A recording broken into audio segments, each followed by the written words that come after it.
السلام عليك يا رسول الله الصلاة والسلام عليك يا حبيب الله الصلاة والسلام عليك يا شافع المذنبين الصلاة والسلام عليك يا رحمة للعالمين الحمد لله رب العالمين والعاقبة للمتقين والصلاة والسلام على سيد الأشراف الأنبياء والمرسلين وعلى آله وصحابه أجمعين আল্লাহ সুবহানাহু তাআলার দরবারে আমরা প্রথমে শুকরিয়া জ্ঞাপন করে নিচ্ছি যে আল্লাহ সুবহানাহু তাআলা আজকের এই জুম্মার দিনে আমাদেরকে মসজিদে হাজির হওয়ার মতো তৌফিক দিয়েছেন। সেই মনিবের দরবারে আমরা প্রাণ খুলে শুকরিয়া জ্ঞাপন করে নিচ্ছি। সকলে পড়ছি আলহামদুলিল্লাহ। আল্লাহ পাকের অশেষ মেহেরবানি যে আল্লাহ রাব্বুল আলামিন পৃথিবীতে যত নবী রাসূল প্রেরণ করেছেন, সমস্ত নবীদের ভিতরে যিনি সর্বশ্রেষ্ঠ, যাকে বলা হয় ইমামুল মুরসালিন, খাতামুন নবিয়িন, রাহমাতাল লিল আলামিন, মুহাম্মাদুর রাসূলুল্লাহ সাল্লাল্লাহু আলাইহি ওয়াসাল্লামের উম্মত হওয়ার মতো সুযোগ যে আল্লাহ রাব্বুল আলামিন আমাদেরকে দিয়েছেন, সেই আল্লাহ পাকের দরবারে আমরা প্রাণ খুলে শুকরিয়া জ্ঞাপন করে নিচ্ছি। সকলে পড়ছি আলহামদুলিল্লাহ। আল্লাহ পাকের অশেষ মেহেরবানি, আল্লাহ পাক আমাদেরকে সম্মানিত করেছেন। ওয়ালাকাদ কাররামনা বনি আদামা, আমার আল্লাহ বলছেন আমি বনি আদমকে, মানব জাতিকে আমি সম্মানিত করেছি। আল্লাহ রাব্বুল আলামিন সমস্ত মানুষের ভিতরে মুসলমানদেরকে আমার আল্লাহ স্পেশাল শ্রেষ্ঠত্ব দিয়েছেন। আল্লাহর ভাষায় আল্লাহ রাব্বুল আলামিন বলছেন কুনতুম খায়রা উম্মাতিন উখরিজাত লিন্নাস, তোমরা হচ্ছে শ্রেষ্ঠ দল, শ্রেষ্ঠ জাতি, শ্রেষ্ঠ উম্মত। পৃথিবীর যত উম্মত আছে সমস্ত উম্মতের ভিতরে আমি আল্লাহ রাব্বুল আলামিন তোমাদেরকে শ্রেষ্ঠ হিসাবে নির্বাচিত করেছি। জোরে বলেন সুবহানাল্লাহ। আল্লাহ রাব্বুল আলামিনের এই আয়াত, এই কথা যখন আমাদের সামনে আসে, তাহলে আমাদের আনন্দে আমাদের মনটা শীতল হয়ে যায় যে আমরা হচ্ছে মুসলমান। আর এই মুসলমান জাতিকে আমার আল্লাহ রাব্বুল আলামিন শ্রেষ্ঠ জাতি, শ্রেষ্ঠ উম্মত, শ্রেষ্ঠ সম্মান দিয়েছেন। কিন্তু আল্লাহ রাব্বুল আলামিন আমাদের যে শ্রেষ্ঠতা দিয়েছেন, আমরা যে সমস্ত কাজ এখন দুনিয়াতে করতেছি, আল্লাহর সেই শ্রেষ্ঠত্ব কথা যখন আমরা শুনে যেরকম আনন্দিত হই, কিন্তু আমাদের কর্ম কাজ দেখে আমরা লজ্জায় মাথা নিচু হয়ে যাই। যে জাতিকে আল্লাহ রাব্বুল আলামিন শ্রেষ্ঠ জাতি হিসাবে নির্বাচিত করেছেন, সেই জাতির চরিত্র, তাদের আচার, তাদের ব্যবহার তো সেরকম শ্রেষ্ঠ হওয়ার দরকার। কিন্তু আমরা মুসলমানেরা নিজেদেরকে হকপন্থী দাবি করে, আপনারা দেখেছেন মানুষের গরুগুলো কিভাবে আমরা লুণ্ঠন করে নিয়ে যাচ্ছি, মানুষের ছাগলগুলো আমরা লুণ্ঠন করে নিয়ে যাচ্ছি। মানুষের খাবারের জন্য তাবারক বাঁকানো হয়েছে, সেই তাবারকের ডেকসি আমরা হাতে ধরে ধরে টেনে নিয়ে যাচ্ছি। আমরা মসজিদে প্রবেশ করে মসজিদের ফ্যানগুলি কিভাবে খুলে খুলে নিয়ে যাচ্ছি, মসজিদের সেই কার্পেট এবং মিম্বারের ভিতরে কিভাবে আমরা আগুন জ্বালিয়ে দিচ্ছি। এই দৃশ্য আমরা যখন নিজের চোখে দেখি তাহলে কি আমরা যে শ্রেষ্ঠ জাতি এটা বোঝার কি কোনো উপায় আছে?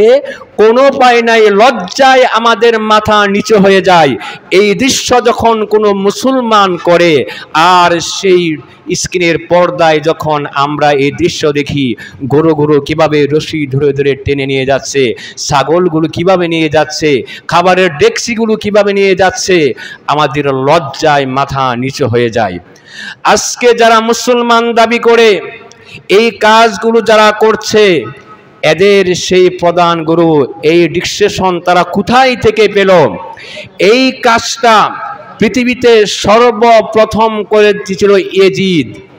এজিদ তার সেনাবাহিনীকে বলল, দেখো মক্কার লোকেরা আমাকে খলিফা মানে না, তোমরা যদি মক্কা জয় করতে পারো, যারা আমাকে খলিফা মানে না তাদেরকে যদি হত্যা করতে পারো, তাহলে গোটা মক্কা এবং মদিনা 3 দিনের জন্য তোমাদেরকে আমি বৈধ করে দিব। এই 3 দিন তোমরা যা ইচ্ছা তা করতে পারবে মক্কা এবং মদিনায়, তোমাদের কোনো বিচার হবে না। সেই এজিদ বাহিনী আপনারা দেখেছেন ইতিহাসের পাতায় সেটা স্পষ্ট রয়েছে। আমরা ইতিহাসের পাতায় দেখেছি তারা মদিনায় আসলো, মদিনার মানুষের উট দুব্বা বকরিগুলো কিভাবে তারা লুণ্ঠন করলো, সেই মানুষের সম্পদ কিভাবে লুণ্ঠন করেছিল। তারা আসলো সেই মক্কা মুকাররমা, যেখানে আল্লাহর ঘর, সেই আল্লাহর ঘরে তারা আগুন জ্বালিয়ে দিয়ে সেই আল্লাহর ঘরেরকে তারা জ্বালিয়ে দিল, পুড়িয়ে দিল, সারখার করে দিল। সেটা আমরা দেখেছি ইতিহাসের পাতায়। সেই ঘটনার শত শত বছর পরে আমার এই জন্মভূমি, আমার এই মাতৃভূমি বাংলাদেশে আমরা ওই দৃশ্য দেখলাম। মুর্শিদপুর দরবার শরীফে তারা কিভাবে হামলা করেছে, সেখানের গরুগুলো তারা কিভাবে টেনে নিয়ে যাচ্ছে, ছাগলগুলো তারা কিভাবে টেনে যাচ্ছে, মানুষকে খাবারের জন্য যে তাবারক করা হয়েছিল সেই তাবারক ডেকচিগুলো কিভাবে তারা ধরে নিয়ে যাচ্ছে, তারা কিভাবে মসজিদের ফ্যানগুলো খুলে খুলে তারা নিয়ে যাচ্ছে, মসজিদের কার্পেট যেই মিম্বারে বসে ইমাম সাহেব খুতবা দেন এটা আগুন দিয়ে কিভাবে জ্বালিয়ে দিল। এটা হুবহুব সেই ইয়াজিদ বাহিনীর ফটোকপি ছাড়া আর কিছুই হতে পারে না। তাহলে তাদের অভিযোগ কি? মুর্শিদপুর দরবার শরীফের তাদের অভিযোগ কি? তাদের অভিযোগ হচ্ছে এখানে বায়াত করানো হয়, মুরিদ করানো হয়। মুরিদ করা, বায়াত করা এটা কোরআন হাদিসে নাই। আর যেটা কোরআন হাদিসে নাই সেটা আমরা করতে দেব না। তাদের ভাষ্য অনুযায়ী আমরা আহলে সুন্নাতুল আল জামাতের পীর মাশায়েখরা যারা মুরিদ দেন, আমরা যে পীরের কাছে বায়াত হই এটা হাদিসে নাই। আর যেটা হাদিসে নাই সেটা আমরা করতে দেব না। আর হাদিসে যে কাজটা নাই এই কাজটা এখানে করা হয়, এই জন্য তারা এই দরবারে হামলা করেছে, তারা লুণ্ঠন করেছে, ছিন্ন ভিন্ন করেছে। আমরা আজ বলবো বায়াত করা এটা হাদিসে আছে।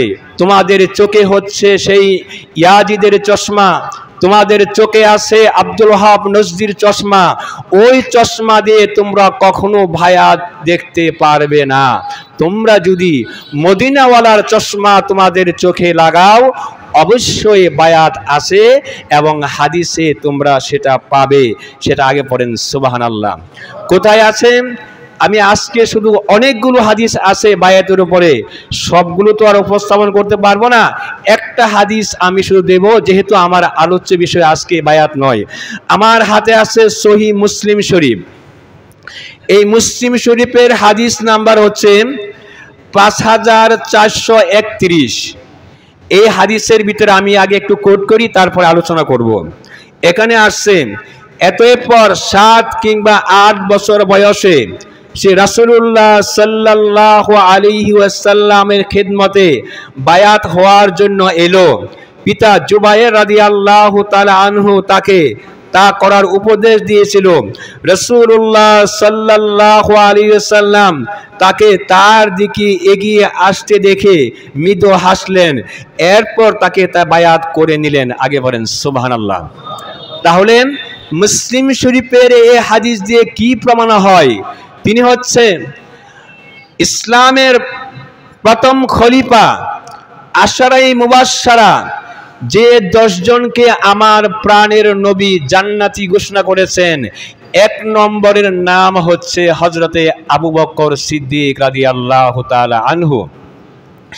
এই আবু বকরের কন্যা আসমা বিনতে আবু বকর, তার সাথে বিবাহ বন্ধনাবদ্ধ হয় আমার প্রাণের নবী সাহাবী জুবাইর রাদিয়াল্লাহু তাআলা আনহু। আমার নবী মদিনায় যাওয়ার পর সর্বপ্রথম যেই জন্মগ্রহণ করে এই আসমার সন্তান আমার নবী, তার নাম রাখলেন আব্দুল্লাহ, আর তার পিতার নামে উদ্দেশ্য করে আব্দুল্লাহ ইবনে জুবাইর রাদিয়াল্লাহু তাআলা আনহু। তার বয়স যখন 7-8 বছর হয়, তার পিতা জুবাইর বলল তার সন্তানকে, যাও আমার নবীর কাছে বায়াত গ্রহণ করো। তাহলে 7-8 বছরের ছোট্ট বাচ্চা তো আমার নবীর কাছে বায়াত হওয়ার জন্য সে যে আসতেছে, ছোট্ট বাচ্চা আমার প্রাণের নবী। এই দৃশ্য দেখে তিনি মৃদু হাসলেন, খুশি হলেন এবং তাকে বায়াত দিলেন। আগে বলেন সুবহানাল্লাহ।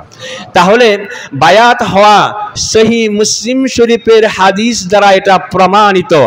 আজকে যারা বায়াত হওয়ার কারণে মিথ্যা অপবাদ দিয়ে তোমরা মুর্শিদপুর দরবার শরীফে তোমরা লুণ্ঠন করেছ, গরুগুলি ছাগলগুলি লুণ্ঠন করেছ, মসজিদে আগুন দিয়েছ, তোমরা আজ যেই কাজটা তোমরা করেছ, তোমরা তো বলেছ বায়াত হওয়ার হাদিস হাদিসে নাই।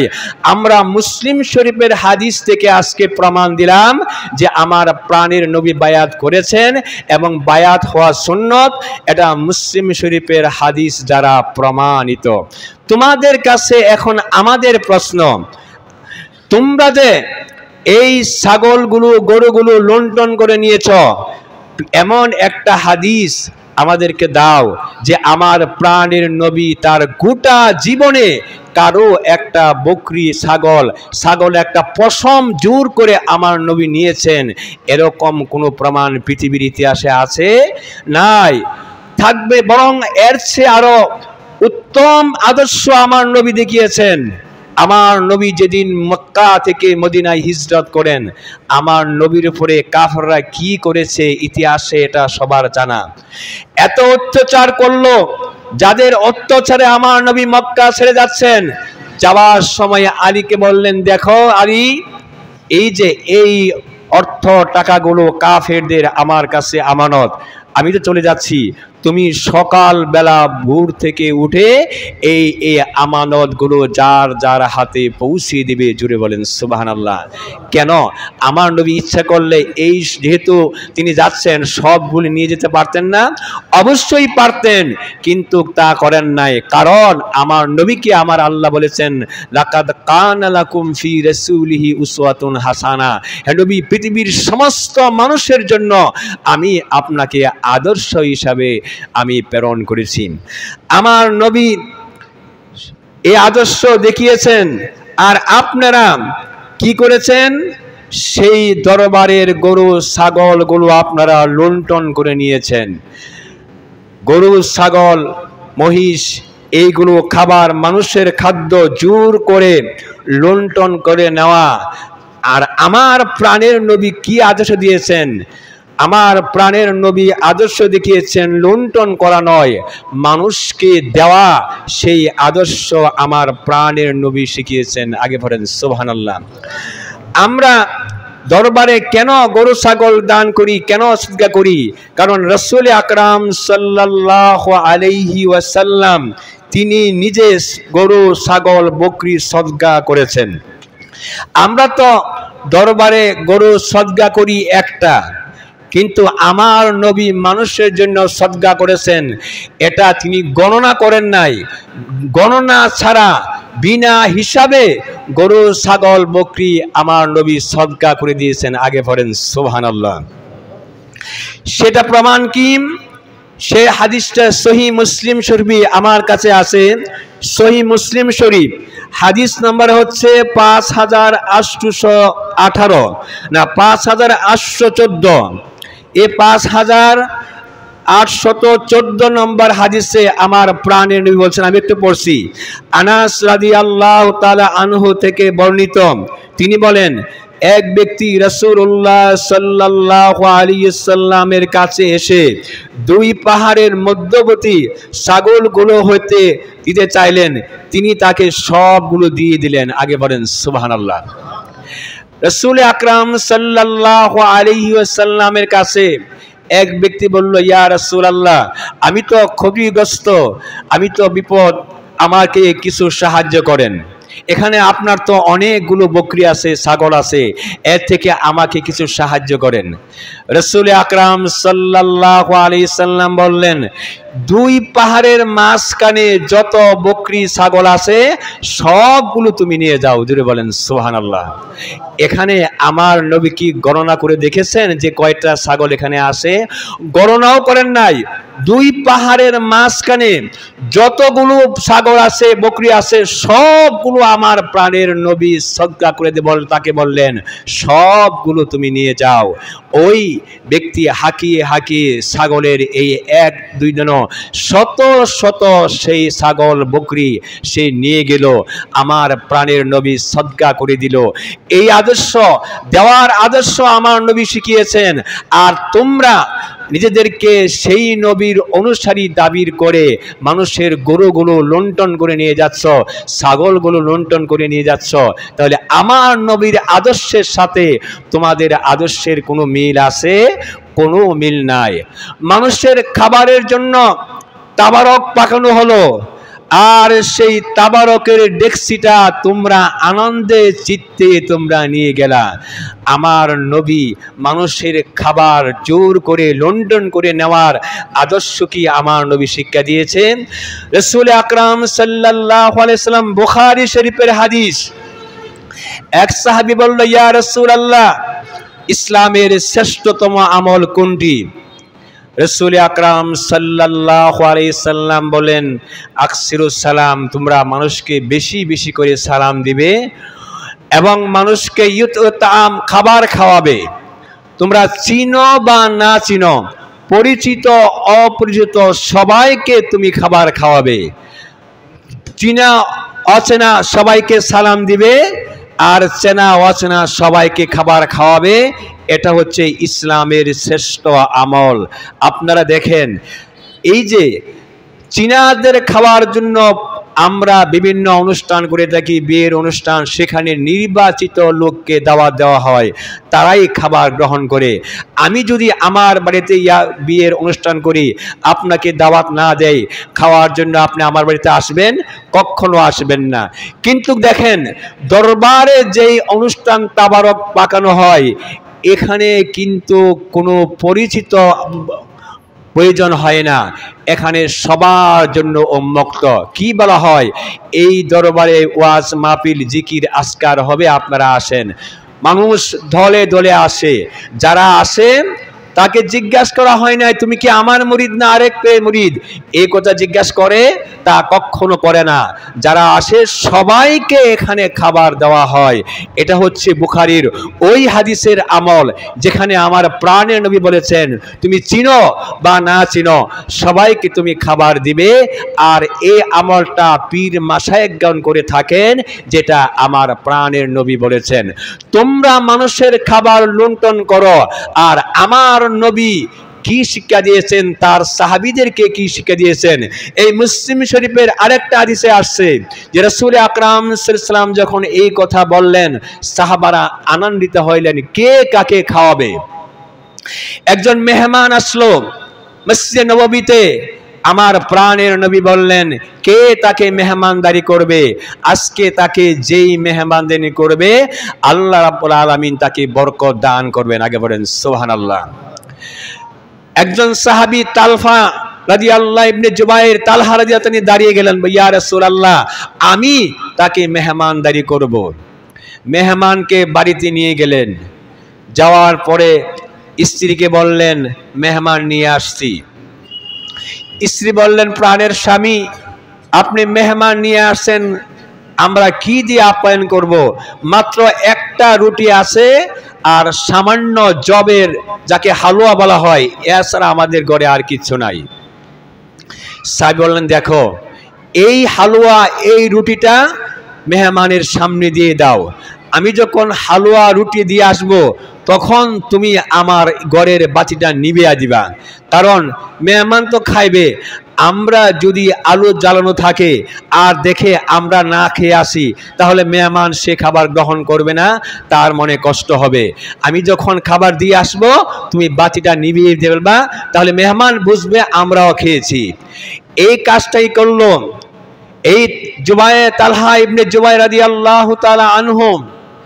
তার স্ত্রীকে এই কথা বললেন, স্ত্রী একটা মাত্র রুটি আর সামান্য হালুয়া মেহমানের সামনে দিয়ে আসলেন। দিয়ে আসার পরে ফিরে আসলেন, স্ত্রী বাতি নিভে দিল, মেহমান রুটি খাইলো, হালুয়া খাইলো, আনন্দের সাথে রাত্রি যাপন করলো। স্বামী স্ত্রী না খেয়ে রাত্রি প্রতিহত করলো, রাত্রি প্রবাহ করলো। আমার আল্লাহ রাব্বুল আলামিন এই দৃশ্য দেখে আমার আল্লাহ খুশি হয়ে গেছেন। জুড়ে বলেন সুবহানাল্লাহ। আল্লাহ রাব্বুল আলামিন বললেন, আমার নবীকে ডাক দিয়ে আমার আল্লাহ বলছেন, নবী গো, আপনি কি খবর রাখেননি আপনার সাহাবীরা কি কাজ করেছে? আপনি যদিও না দেখেন, আমি আল্লাহ রাব্বুল আলামিন সেই দৃশ্য দেখেছি। নবী গো, আপনার সাহাবীরা যেই মেহমানকে আপনি পাঠিয়েছেন, ওই মেহমান রুটি খেয়েছে, খাবার গ্রহণ করেছে। আপনার সাহাবী তালহা সে না খেয়ে, তার স্ত্রী না খেয়ে রাত্রি যাপন করেছে। এই কাজটা আমি আল্লাহ রাব্বুল আলামিন এত ভালো লেগেছে, রাদিয়াল্লাহু তাআলা আনহু। আমি আল্লাহ রাব্বুল আলামিন আপনার ওই সাহাবীর উপরে আমি আল্লাহ রাব্বুল আলামিন রাজি এবং সন্তুষ্ট হয়ে গেছি। জোরে বলেন সুবহানাল্লাহ। আমার আল্লাহ যখন বলেছেন, নবী গো, আপনার সাহাবীর এই আমলে আমি রাজি হয়ে গেছি, খুশি হয়েছি, আমার আল্লাহর এই কথা শুনে আমার আল্লাহ, আমার নবীর প্রাণটা আনন্দে উৎপন্ন হয়ে গেল যে আমার রব আমার সাহাবীর উপরে খুশি হয়ে গেছেন।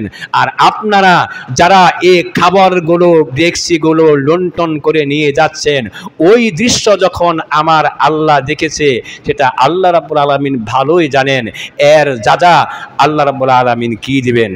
আপনারা অহংকারের সাথে লাঠি সুটা নিয়ে দরবারে হামলা করেছেন।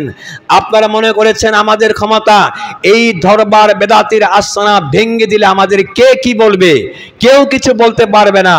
এই সাহস নিয়ে, ক্ষমতা নিয়ে এই মুর্শিদপুর দরবারে আপনারা আক্রমণ করেছেন।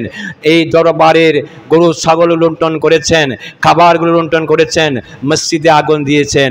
দুনিয়ার কেউ না করুক, এর জবাব দেওয়ার জন্য, বিচার করার জন্য একজন আছেন, তিনি হচ্ছে আমার রব, তিনি হচ্ছে আমার আল্লাহ। কিন্তু আমার নবী ক্ষমতা পাওয়ার পরেও আমার নবী সেই ব্যবহার করেন নাই। তার প্রমাণ হচ্ছে মক্কা বিজয়ের দিন। আগে বলেন সুবহানাল্লাহ। যেদিন মক্কা বিজয় হয়েছিল, গোটা মক্কা নগরীর প্রেসিডেন্ট আমার নবী। আর কাফেররা আমার নবীর উপরে কি অত্যাচার করেছে এটা আমার বলার প্রয়োজন না, এটা আপনারা ভালো করেই জানেন।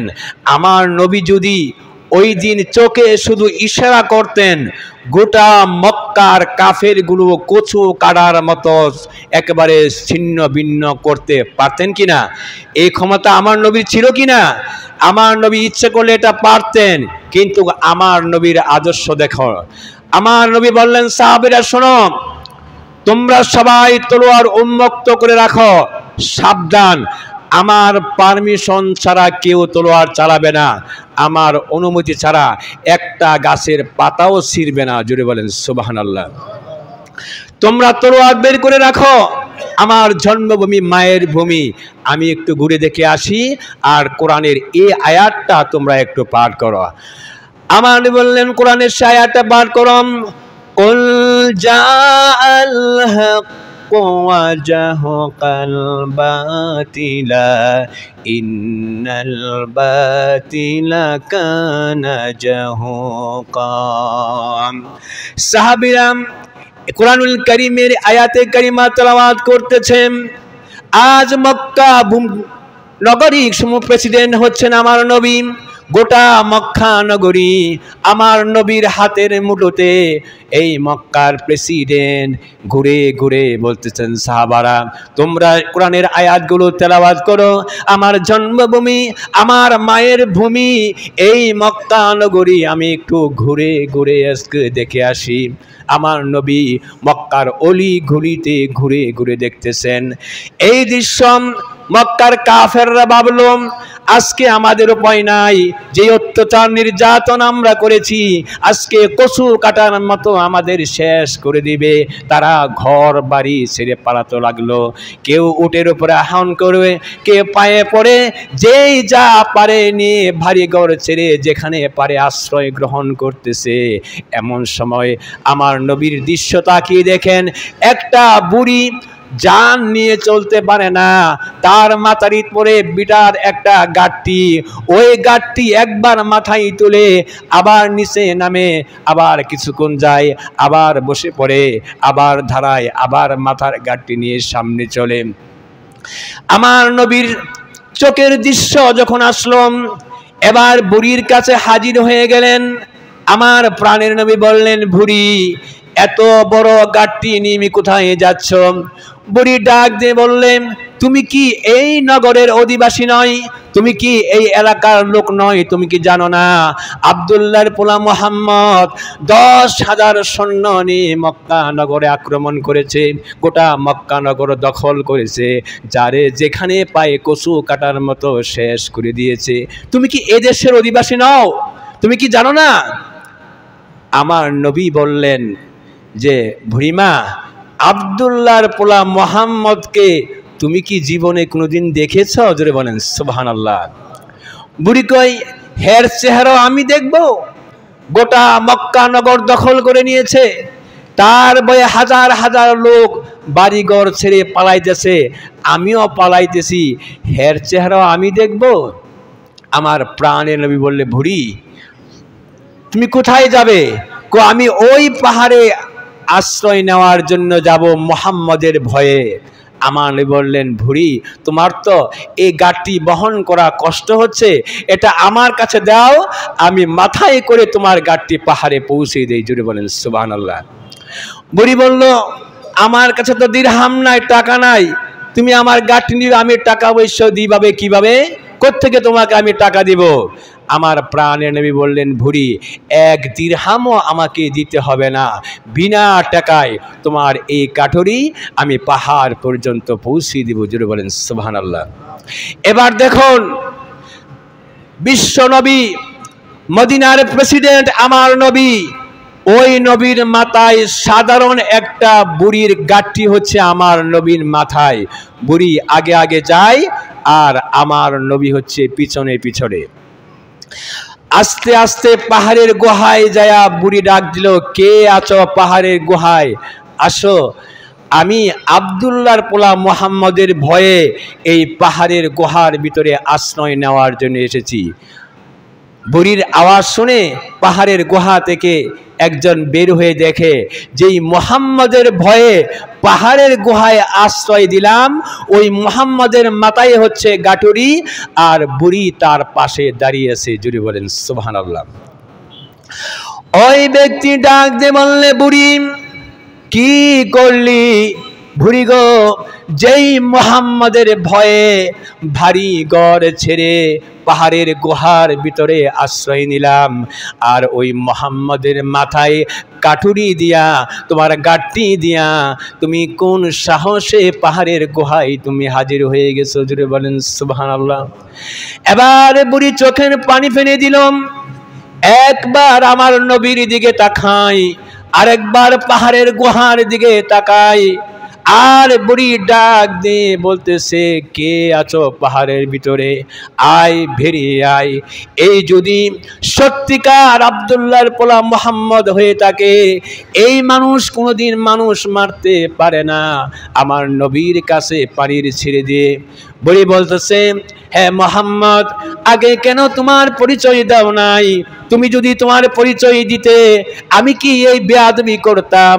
আমার এই গাড়ি তোমার মাথায় কি আমি তুলে দিতাম? হে মুহাম্মদ, লা শাক্কা আনতা নবিয়া, কোনো সন্দেহ নাই তুমি আল্লাহ পাকের নবী। এই মানুষ কোনোদিন মানুষ হতে পারে না, এই মানুষ অবশ্যই আল্লাহ পাকের নবী হবে। আমি আর কাফের রইলাম না, আমাকে এখনই পড়িয়ে দাও লা ইলাহা ইল্লাল্লাহু মুহাম্মাদুর রাসূলুল্লাহ সাল্লাল্লাহু আলাইহি ওয়াসাল্লাম। এটা হচ্ছে আমার নবীর আদর্শ। আর এজন্য আমার আল্লাহ বলেছেন, লাকাদ কানা লাকুম ফি রাসূলিল্লাহি উসওয়াতুন হাসানা। হে নবী, আমি আপনাকে শ্রেষ্ঠ আদর্শ দিয়ে পৃথিবীতে পেরেছি। আর আমরা সেই নবীর উম্মত হয়ে মানুষের গরুগুলো লুণ্ঠন করি, মানুষের ছাগল লুণ্ঠন করা, মসজিদের ফ্যান খুলে নেওয়া, মসজিদে আগুন লাগিয়ে দেওয়া, এটা কখনো কোনো মুমিন মুসলমানের কাজ হতে পারে না। এটা অবশ্যই ইয়াজিদের কাজ ছাড়া অন্য কারো কাজ হতে পারে না। সুতরাং এই ইয়াজিদের অতিষ্ঠ থেকে, তাদের ফিতনা থেকে আমাদেরকে অ্যালার্ট থাকতে হবে, সতর্ক থাকতে হবে। আমাদের কানেকশন হবে মদিনাওয়ালার সাথে। সেই মদিনার আদর্শ যদি আমরা গ্রহণ করতে পারি, দুনিয়ার জীবন আমাদের সুখ আসবে, শান্তি আসবে। আল্লাহ রাব্বুল আলামিন আমাদের সকলকে সেই তৌফিক দান করুন। সকলে পড়ছে আমিন। ওয়া আখির দাওয়ানা ওয়া মা আলাইনা ইল্লাল বালাগ। যারা সুন্নাত পড়েন না এখন পড়ে নিন।